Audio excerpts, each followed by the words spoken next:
తొండమునే కదంతమును తోరపు బొజ్జయు వామహస్తమున్ మెండుగ మ్రోయు గజ్జెలును మెల్లని చూపులు మందహాసమున్ కొండొక గుజ్జు రూపమున కోరిన విద్యలకెల్ల ఉజ్జవైయుండెడు పార్వతీ తనయ ఓయి గణాధిప నీకు మృక్కెదన్.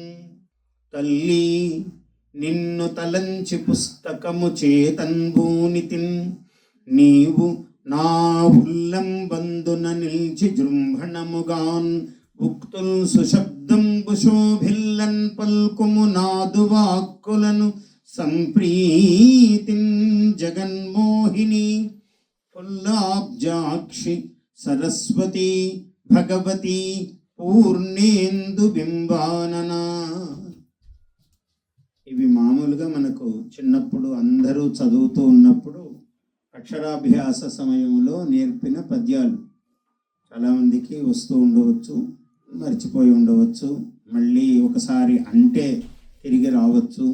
అంటే గణపతి సరస్వతి, ఈ సరస్వతియే 3 విధాల రూపములతో హ్రీంకారాసన గర్భితానల శిఖాం సౌః క్లీం కడాం బిభ్రతీం సౌవర్ణాంబరధారిణీం వరసుధాధౌతాం త్రినేత్రోజ్వలాం వందే పుస్తక పాశమంకుశధరాం స్రగ్భూషితాం ఉజ్వలాం త్వాం గౌరీం త్రిపురాం పరాత్పరకళాం శ్రీచక్ర సంచారిణీం.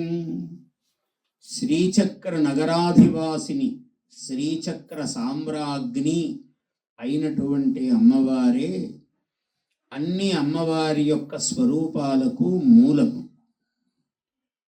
ఏమిటి? బ్రహ్మాండ పురాణములో ఉత్తర భాగములో పూర్వ భాగము, ఉత్తర భాగము బ్రహ్మాండ పురాణము. ఈ ఉత్తర భాగములో లలితోపాఖ్యానము అని ఒక 32 భాగాలుగా లలితాదేవి ఉపాఖ్యానము చెప్పబడింది. Please subscribe to our YouTube channel. Like and share this video.